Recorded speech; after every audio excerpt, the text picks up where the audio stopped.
नमस्कार दोस्तों, स्वागत है आपका आईटीआई एग्जाम सॉल्यूशंस में। दोस्तों, आज से हम सेफ्टी रिलेटेड क्वेश्चन की सीरीज को स्टार्ट करने वाले हैं। ये सारे question previous year question paper में कभी ना कभी पूछे जा चुके हैं, तो इन्हीं क्वेश्चंस को हम कवर अप करेंगे। तो चलिए दोस्तों, क्वेश्चन सॉल्व करना स्टार्ट करते हैं। क्वेश्चन नंबर 1 है, which of the following is not recommended for a first adder. निम्नलिखित में से क्या प्राथमिक उपचारकर्ता के लिए अनुशंसित नहीं है? A, the first aider must place a pillow under the head of an unconscious person. B, the first aider should not use local medication on open wounds. C, CPR treatment must be conducted by a trained first aider only. And D, bleeding must be stopped by applying pressure on the injured part. तो इसमें से हमें क्या चीज नहीं करनी चाहिए? इसमें से हमें जो भी कोई अनकॉन्शियस पर्सन है उसके हेड के अंडर में पिलो या तकिया नहीं लगानी चाहिए। इसके दो मेन कारण होते हैं। पहला, जो एक अनकॉन्शियस आदमी के अंदर फ्लूइड है वो उसके लंग्स में जा सकता है, जिससे कि डेथ तक हो सकती है। दूसरा, एक अनकॉन्शियस आदमी की जो टंग होती है वो पीछे की तरफ होती है या पीछे की तरफ चली जाती है,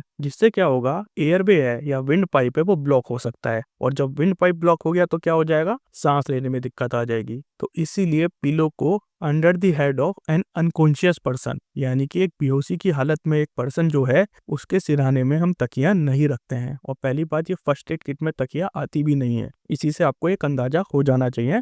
सो इसका राइट आंसर क्या होगा? इसका राइट आंसर होगा option number A, the first aider must place a pillow under the head of an unconscious person. Question number 2 है, which of the following step indicate the correct order for the operation of an fire extinguisher. निम्नलिखित में से कौन सी चरण अग्निशमक यंत्र के संचालन के लिए सही क्रम दर्शाता है? A, pull aim sweep squeeze. B, aim squeeze pull sweep. C, aim pull squeeze and sweep. And D, pull aim squeeze and sweep. तो एक फायर एक्सटिंग्विशर को सही तरीके से इस्तेमाल करने का मेथड क्या होता है? उस मेथड को हम बोलते हैं पास मेथड, PASS। तो पी क्या इंगित करता है यहाँ पे? पुल। जो फायर एक्सटिंग्विशर की पिन होती है उसको हमें ब्रेक करना होता है या उसकी सील को ब्रेक करना होता है, उसे बोला जाता है पुल। देन आता है एम, जो फायर एक्सटिंग्विशर की नोजल होती है उसको फायर की तरफ एम करना होता है या फ्यूल सोर्स की तरफ एम करना होता है। देन आता है एस फॉर स्क्वीज।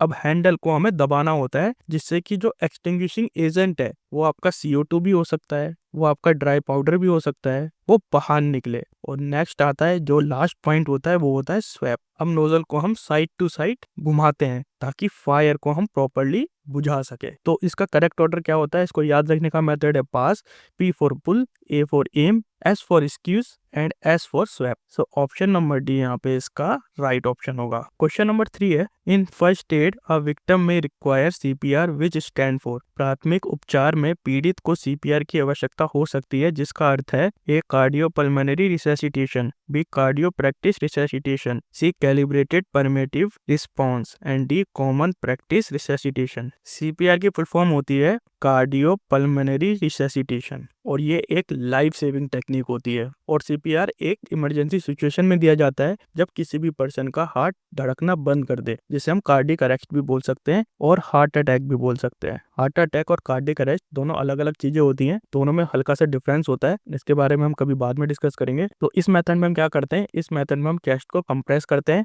एक रिदमिक पुश देते हैं। जैसे जो मैंने ट्रेनिंग ली थी उसमें ट्रेनर ने बताया था कि आप 25 सेकंड तक कंटिन्यूसली चेस्ट को कंप्रेस कीजिए, फिर 5 सेकंड का वेट कीजिए, देन 25 सेकंड तक कंटिन्यूसली चेस्ट को कंप्रेस कीजिए, फिर 5 सेकंड का ब्रेक लीजिए। इस तरीके से एक रिदमिक पुश होता है इसमें। सो इसका राइट आंसर क्या होगा? Option number A, cardiopulmonary resuscitation. Question number 4 है, name the PPE in the figure given below. नीचे दिए गए चित्र में PPE का नाम बताइए। A, helmet, B, glass, C, nasal mask and D, head shield with ear muff. तो जो ये हमें इमेज दे रखी है ये किसको दर्शाता है? ये दर्शाता है head shield with ear muff. Basically PPE क्या होती है? एक प्रोटेक्टिव किट होती है। इस PPE किट का इस्तेमाल कहाँ पर करा जाता है? कंस्ट्रक्शन एरिया में अधिकतर इसका इस्तेमाल होता है, जहाँ पे बहुत ज़्यादा नॉइस होती है, जहाँ पे डरबीस होती है, छोटे छोटे आपके पास पत्थर होते हैं जो आंख में लग सकते हैं, सर पे लग सकते हैं, उस जगह पे इसका इस्तेमाल अधिकतर किया जाता है। मेटल वर्किंग में इसका इस्तेमाल करा जाता है और इसका इस्तेमाल हैवी मशीनरी में भी करा जाता है। सो इसका राइट आंसर होगा option number D, head shield with ear muff. Question number 5 है, which of the following fire extinguishing is suitable for extinguishing fire. निम्नलिखित में से कौन सा अग्निशामक कपास या अन्य कपड़े से लगी आग को बुझाने के लिए उपयुक्त होता है? A, dry chemical. B, water. C, foam. And D soda acid. देखिए हम इस्तेमाल ड्राई केमिकल का भी कर सकते हैं, हम इस्तेमाल फोम का भी कर सकते हैं, हम इस्तेमाल जल का भी कर सकते हैं, वाटर का भी कर सकते हैं। लेकिन हम ग्लास एक ही फायर को ज़्यादातर जो कपड़ों में लगती है, कॉटन में लगती है, उसके लिए हम यूज़ करते हैं वाटर का, क्योंकि वाटर इजिली अवेलेबल भी होता है और चीप भी होता है as compare to dry chemical और फोम के। सो इसका राइट आंसर क्या होगा? इसका राइट आंसर होगा option number B, water. Question number 6 है, the below warning sign indicate which of the following. नीचे दिए गए चेतावनी चिन्ह निम्नलिखित में से किसका संकेत देता है? A risk of electric shock, B risk of explosion, C risk of laser beam and D risk of ionising radiation. तो वार्निंग साइन का आपको इंडिकेशन पता है, ये ट्राइंगल शेप में होता है। वार्निंग साइन हमेशा ट्राइंगल शेप में दिखेगा आपको और इसका जो कलर होगा वो येलो कलर होगा। अब इसके अंदर जो ये डिजाइन बना हुआ है ये किसको दर्शा रहा है? तो क्वेश्चन में ये पूछा गया है, यानी कि ये डिजाइन होगा रिस्क ऑफ लेजर बीम। जहाँ भी लेजर बीम रिलेटेड काम होते हैं वहाँ पे आपको साइन मिल जाएगा, क्योंकि लेजर आपकी आंखों को बहुत ज़्यादा डैमेज कर सकता है। तो इसका राइट आंसर क्या होगा? इसका राइट आंसर होगा option number C, risk of laser beam. Question number 7 है, which of the following extinguisher is suitable for a live electrical fire. निम्नलिखित में से कौन सा अग्निशामक विद्युत आग के लिए उपयुक्त होता है? A CO2 fire extinguisher, B water, C foam and D dry chemical. Best fire extinguisher for electrical fire is CO2 fire extinguisher. तो CO2 फायर एक्सटिंग्विशर सबसे ज़्यादा सूटेबल होता है किसी भी विद्युत आग के लिए। द रीजन बीइंग, एक तो CO2 फायर एक्सटिंग्विशर में कोई रेसिड्यू नहीं होता, इसमें कोई अवशेष नहीं बचता, तो जितने भी इलेक्ट्रिकल इक्विपमेंट है वो आपके सेफ रहेंगे। दूसरा, इसके अंदर कूलिंग इफेक्ट होता है जो कि ड्राई केमिकल के अंदर नहीं होता है। तो कूलिंग इफेक्ट का फायदा ये होता है कि एक बार जहाँ पे आग बुझ गई वहाँ पे आग लगने का खतरा बहुत कम हो जाता है, क्योंकि CO2 फायर एक्सटिंग्विशर क्या करता है? ऑक्सीजन को डिस्प्लेस करता है। ड्राई केमिकल में कूलिंग इफेक्ट नहीं होता। दूसरा, ये केमिकल कंपाउंड होता है बिल्कुल, जो इलेक्ट्रिकल इक्विपमेंट को हार्म कर सकता है। हाँ, अगर फायर किसी वायर्स में लगी है, बहुत बड़े बड़े वायर्स हैं, वहाँ पे फायर लगी है, वहाँ पे हम ड्राई केमिकल का यूज़ कर सकते हैं। लेकिन जहाँ पे भी इलेक्ट्रॉनिक कंपोनेंट आ जाते हैं वहाँ पे हम CO2 का अधिकतर इस्तेमाल करते हैं। सो इसका राइट आंसर क्या होगा? इसका राइट आंसर होगा option number A, CO2 fire extinguisher. Question number 8 है, the shape and colour of a mandatory sign is. अनिवार्य चिन्ह का आकार और रंग क्या है? A circular shape, black symbol on yellow background, B circular shape, white symbol on blue background, C square shape, green symbol on white background and D triangular shape, black symbol on blue background. देखिए mandatory sign हमेशा circular shape में होते हैं। Mandatory sign को compulsory sign भी बोला जाता है, यानी कि ये जो साइन है इसमें जो भी चीज लिखी गई है वो चीज हमें करनी ही करनी है। या अगर आप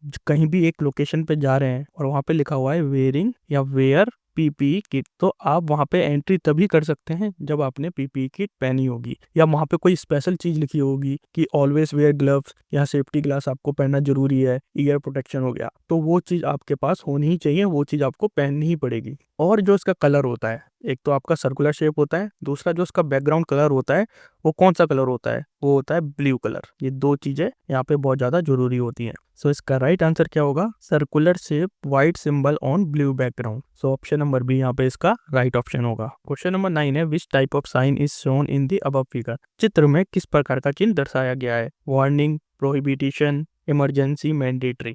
तो वार्निंग साइन मैंने जैसे कि पहले बताया था ट्रायंगुलर शेप में होता है और जो इसका बैकग्राउंड होगा वो येलो होगा। तो ये साइन किसका साइन है? ये साइन वार्निंग साइन है।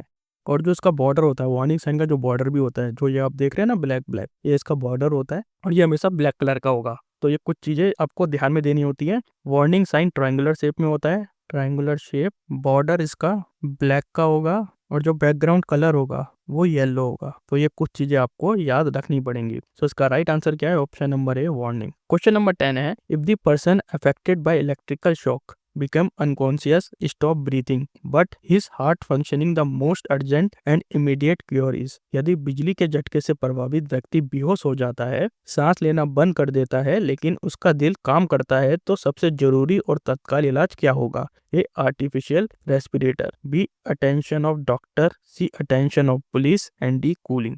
तो अगर एक आदमी बेहोश हो गया है और आपके पास अभी कोई सुविधा नहीं है, या जो आपका डॉक्टर आने वाला है वो थोड़ा लेट आने वाला है, तो हम उस केस में क्या करेंगे? उस केस में हम उसको आर्टिफिशियल रेस्पिरेटर देंगे, जिसे हम बोलते हैं CPR। आर, जो हम ऑलरेडी डिस्कस कर चुके हैं, कार्डियोपल्मोनरी रिसैसिटेशन। आर्टिफिशियल रेस्पिरेशन से हम इंश्योर करते हैं कि जो ऑक्सीजन है वो कंटिन्यूसली ब्रेन तक रीच कर पाए, क्योंकि अगर पर्सन ब्रेन डेड हो गया तो खेल वहीं पे समाप्त हो जाएगा। पर्सन ब्रेन डेड नहीं होना चाहिए, उसके लिए पर्सन को माउथ टू माउथ रेस्पिरेशन भी देते हैं, सीपीआर भी देते हैं, या तो वो पर्सन ब्रीथ कर ले या उसके ब्रेन तक ऑक्सीजन पहुंचता रहे। तो इसका राइट आंसर क्या होगा? इसका राइट आंसर होगा option number A, artificial respirator. Question number 11 है, what is the above symbol related to? उपरोक्त प्रतीक किससे संबंधित रखता है? A emergency, B mandatory, C prohibition and D warning. ये गिवन सिंबल किसको दर्शाता है? इलेक्ट्रिकल वार्निंग को। वार्निंग सिंबल ट्राइंगल शेप का होता है, जिसके बॉर्डर ब्लैक होते हैं और जिसका कलर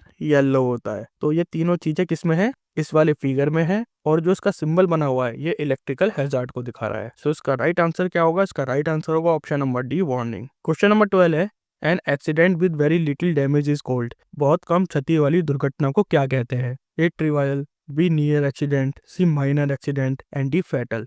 देखिए, एक्सीडेंट की 4 क्लासेस होती हैं। पहली क्लास होती है नियर एक्सीडेंट, दूसरी क्लास होती है ट्रिवायल, तीसरी क्लास होती है माइनर एक्सीडेंट, और चौथी क्लास होती है सीरियस एक्सीडेंट, या हम उसे फैटल एक्सीडेंट भी कह देते हैं। नियर एक्सीडेंट मतलब एक्सीडेंट होते होते बच जाना, इसमें कोई भी चोट नहीं लगती है। ट्रिवायल एक्सीडेंट में क्या होता है? बहुत ही कम डैमेज होता है, लिटिल डैमेज और इंजरी। थर्ड एक्सीडेंट आता है माइनर एक्सीडेंट। माइनर एक्सीडेंट में डैमेज इन्वॉल्व होता है, लेकिन जो इंजरी होती है वो उतनी ज्यादा सीवियर नहीं होती है। लास्ट आता है सीरियस और फैटल एक्सीडेंट। सीरियस एक्सीडेंट में काफी ज्यादा हैवी डैमेज होता है, काफी ज्यादा इंजरीज लगती है, इसमें पर्सन की डेथ तक हो सकती है। सो इसका राइट आंसर क्या होगा? इसका राइट आंसर होगा ऑप्शन नंबर ए, ट्रिवियल, यानी कि मामूली। क्वेश्चन नंबर 13 है, which of the following is an example of cautionary sign? निम्नलिखित में से कौन सा चेतावनी संकेत का उदाहरण होता है? A stop, B pedestrian crossing, C overtaking prohibited and D petrol pump.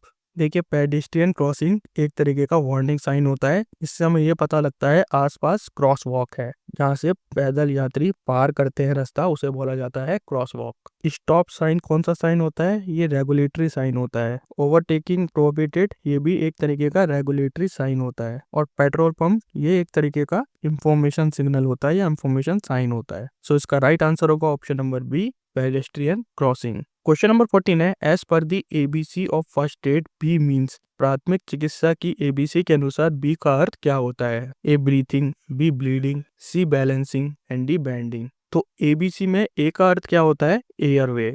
पहले हमें ये इंश्योर करना पड़ता है कि पर्सन को प्रॉपरली हवा मिलती रहे। ऐसा होता है कभी कभी कोई पर्सन बेहोश हो जाता है तो आसपास भीड़ जमा हो जाती है, जिससे कि हवा ब्लॉक हो जाती है। ऐसा नहीं करना चाहिए, पर्सन के पास प्रॉपर एयर जानी चाहिए। नेक्स्ट आता है ब्रीथिंग, बी फॉर होता है ब्रीथिंग।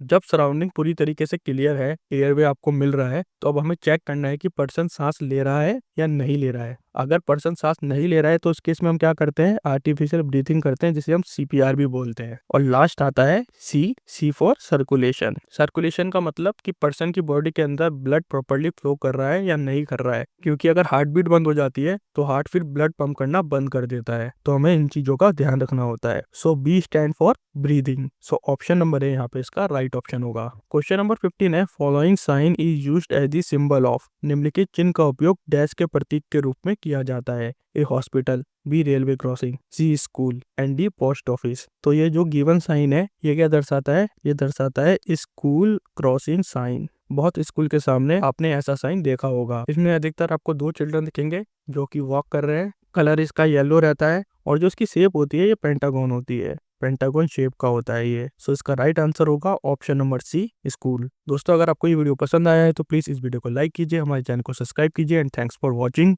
इस पूरे क्विज का सोल्यूशन आपको हमारी वेबसाइट पे मिल जाएगा, सो चेकआउट जरूर करना। अब मिलते हैं अगली वीडियो में।